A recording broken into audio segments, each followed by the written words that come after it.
top 10 finest Federation starships in the Star Trek universe. In the hopes that the design of the new USS Discovery will be drastically improved, we look at some of the best starships Star Trek has given us so far. The newest incarnation of Star Trek is, apparently, about to start filming anytime now. Called Star Trek Discovery, little is known about the show. However, a teaser trailer from the San Diego Comic-Con last year showed footage of the new starship emerging from space dock, and fans were understandably outraged. The angular abomination looked amateur and unworthy of being in the greatest sci-fi franchise of all time. Based on an unused Ralph McQuarrie concept for the USS Enterprise from the unmade movie Star Trek, Planet of the Titans, it almost appears to be a marriage of Starfleet and Klingon design. Fans flocked to comment online, and the general consensus was that everyone hoped this was simply a first draft and the ship would be vastly improved before the new series aired. So instead, here are some of Starfleet's most memorable interstellar incarnations. Note: this does not include any craft from the Kelvin timeline, cause that's just rubbish. Number 10. USS Enterprise, an X-01. Type: Warp 5 prototype / long-range cruiser. Class: Naval Experimental, an X. As seen in Star Trek Enterprise. In service from 2151. Status: retired. A total of 9 Starfleet ships have carried the name Enterprise, from NX to Constitution class, Sovereign and Odyssey class, and ultimately ending up with Universe class commissioned in the 26th century, and most of them were gorgeous. However, it all started with the NX-01 Warp 5 prototype, under the command of Captain Archer. What made this ship, her crew, and the series Enterprise stand out was their inability to depend on technology, simply because much of it didn't exist yet. The NX-01 didn't even have shields. Instead, she was equipped with variable-phased polarized graviton-emitting hull plating. When she launched, it had no personnel transporters, she carried nuclear torpedoes, and when the engines broke down, the chief engineer would sometimes get covered in oil. There was no wave a tool with a bright light at the end nonsense that began to dominate in the 24th century set series. Number 9. USS Ares, NCC 1650. Type: Battle Cruiser. Class: Ares class prototype. As seen in Star Trek Prelude to Axonar. In service from 2240. Status: decommissioned. Without a doubt, this deserves a mention, not only because the ship itself is pretty cool, but also because Star Trek Prelude to Axonar has had such a hard time of late. In fact, only very recently CBS, Paramount, and the production team behind the crowd-funded fan film finally reached an agreement over the copyright issues. It's just a shame that the television studios can't work together to give the fans what they want, which is more Star Trek. During the first 2 years of the 4 Years' War, Starfleet was experiencing near-constant defeat at the hands of the Imperial Klingon Navy's D6 battle cruiser, so the design and production of Starfleet's first-ever dedicated warship, the Ares class, began. Following a successful proof of concept at the Battle of Cygnus III, the Constitution-class heavy cruiser was developed, with the first 2 ships being the USS Constitution NCC 1700 and the USS Enterprise NCC 1701. Number 8. USS Entente, NCC 2120. Type: Heavy Battle Cruiser. Class: Dreadnought class. As seen in mentioned in Star Trek, the motion picture, Starfleet Technical Manual. In service from 2259. Status: retired. The Dreadnought is a seldom-seen class of starship, but her unusual, heavy-duty, 3-warp nacelle design makes it worthy of an inclusion. Not a great deal has been written about this ship, and the Entente herself was probably the best known of the Dreadnought-class starships, which equates to basically a brief mention in Star Trek lore. It could even be argued that the refitted USS Enterprise, NCC 1701D, under the command of Admiral William Riker from the final, epic 2-part Star Trek, The Next Generation episode All Good Things, was now Dreadnought class, especially when you also remember the colossal phaser cannon fitted under the saucer section. There were variations on the distinct Dreadnought design. The USS Niagara, NCC 58800, for instance, had her third nacelle fitted underneath the primary hull, and earlier variations had the shuttle bay at the forward end of the primary hull, above the deflector dish. Number 7. USS Reliant, NCC 1864. Type: Medium-range destroyer. Class: Miranda class. As seen in Star Trek II, The Wrath of Khan. In service from 2266. Status: destroyed. Back in 1982, following Star Trek The motion picture. This was the first time we'd really got a good look at another Federation starship that wasn't either A, the Enterprise, or B, Constitution class. It's instantly recognizable as a Starfleet ship, and yet it has subtle design differences. Moreover, not only did Star Trek II, The Wrath of Khan save the franchise, but it's also the best science fiction movie ever made. Sadly, the Reliant was destroyed in 2285 in the Mutara Nebula after it had been commandeered by the 20th century genetically engineered criminal Khan Noonien Singh. The Genesis device was detonated from inside the ship, causing complete destruction. Number 6. USS Lynx, NCC. Type: Timeship prototype. Class: Lynx class, a modification of the Monacheros class scout ship.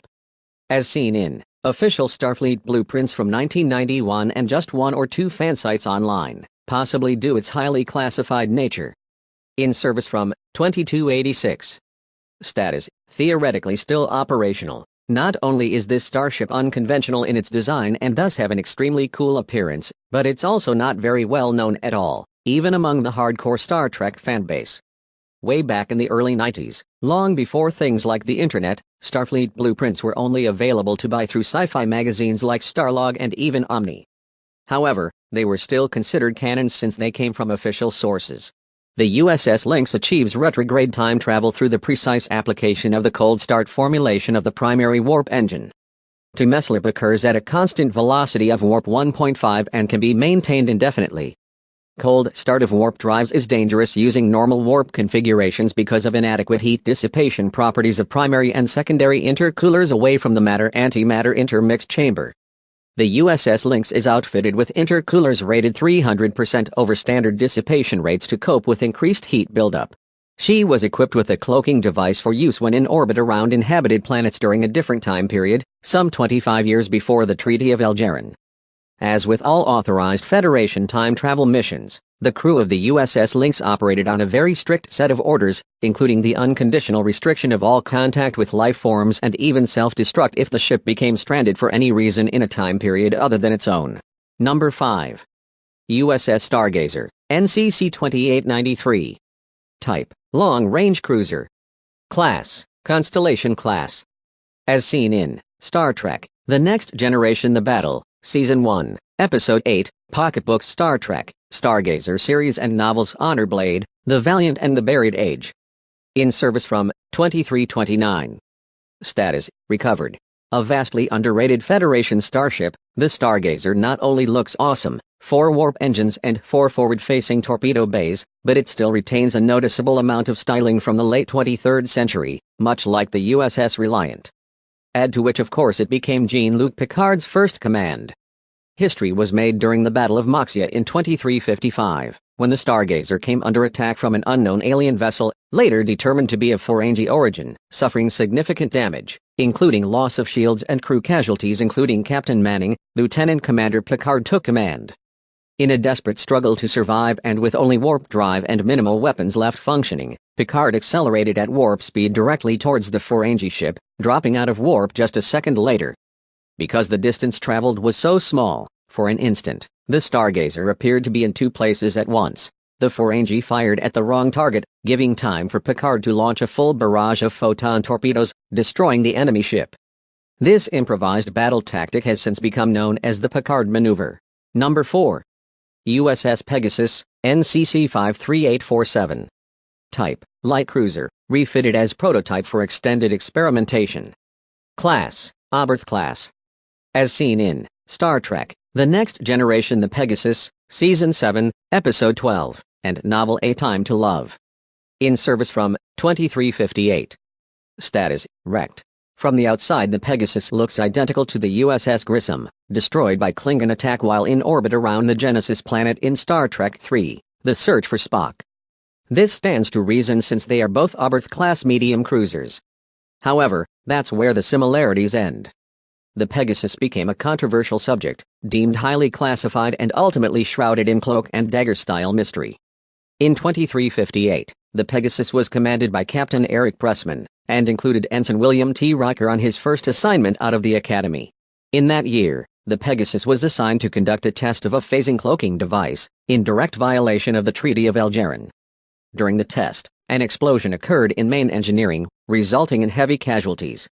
Several members of the crew, including First Officer Ron Moore and the chief engineer, mutinied in an attempt to shut down the illegal test. Pressman, Riker, and 7 other crew members fled the ship in an escape pod.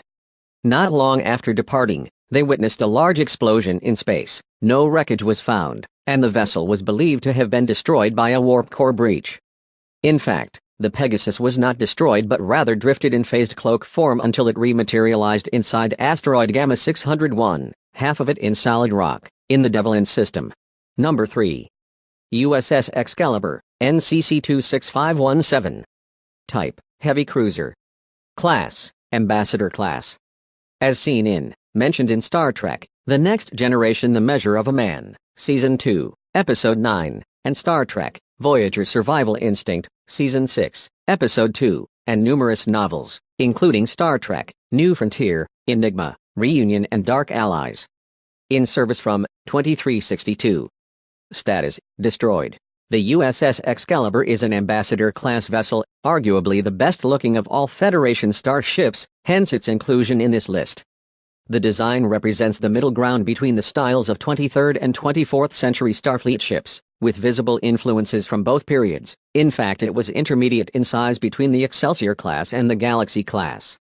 Under Captain Al Smutko, the Excalibur survived an attack by the Borg, but several members of the crew were assimilated in the encounter. Following the vessel's refit in 2373, command was given to Captain Mackenzie Calhoun and she was involved in a significant number of key Starfleet operations.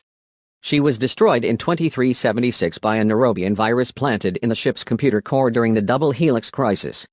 The USS Enterprise, NCC 1701C, was another Ambassador-class starship. Under the command of Captain Rachel Garrett, the Enterprise was destroyed defending a Klingon outpost on Narendra 3 from Romulan attack. The brave actions of the crew led to peace between the Klingon Empire and a united federation of planets. Number 2. USS Hood, NCC 2541. Type: Heavy Cruiser. Class: Excelsior class. As seen in, she appears in several episodes of Star Trek, The Next Generation, including Encounter at Farpoint, Season 1, Episode 1, Tin Man, Season 3, Episode 20, and is mentioned in many others. She is also mentioned in numerous novels including Imzadi, Demons of Air and Darkness, A Time to Heal, Articles of the Federation and A Singular Destiny. In service from 2361. Status: active. Almost as well known through Starfleet as the name Enterprise, Hood also comes from excellent pedigree. Under the command of Captain Robert DeSoto, a man with a legendary reputation equal only to Captain Jean-Luc Picard, the USS Hood was the sole surviving vessel of the Battle of Wolf 359 in 2367, as referenced in Star Trek, The Next Generation: The Drumhead, Season 4, Episode 21. She also survived the Dominion War and the Borg invasion of 2381. There's a little confusion in Trek lore over the correct registry number for the USS Hood. However, it's been confirmed as NCC 2541, therefore making her a close contemporary sister ship of the USS Repulse NCC 2544, further establishing a Starfleet practice that when a ship was named for a historical counterpart they are sometimes paired in the same class with other contemporary historical counterparts. The historic HMS Hood and HMS Repulse were contemporary British battle cruisers who shared a similar fate in World War II. Other examples include the USS Enterprise, NCC 1701, and the USS Lexington, NCC 1709, as well as the USS Monitor, NCC 61826, and the USS Merrimack, NCC 61827. Number 1. USS Defiant, an X-74205. Type: escort cruiser. Class: Naval Experimental, an X. As seen in Star Trek, Deep Space Nine, Star Trek, First Contact. In service from 2370. Status: destroyed. Development on the Defiant began in response to the Borg threat to the Federation. Although officially classified as an escort vessel, the Defiant was nothing less than Starfleet's first design of warship, designed to combat the Borg. She featured minimal equipment for scientific research and was not designed to accommodate families. The Defiant did not perform well in its initial trial runs. It was overpowered and overgunned for a ship of its size, so much so that the Defiant nearly shook itself apart when the engines were tested at full power. These design flaws, combined with the Borg threat becoming less urgent, led Starfleet to abandon the project and place the prototype in storage.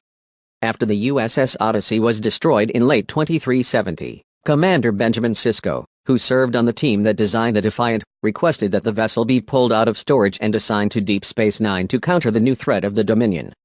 After many years of extremely active service, including the Battle of Sector 001, the USS Defiant was destroyed at the Second Battle of Chintoka,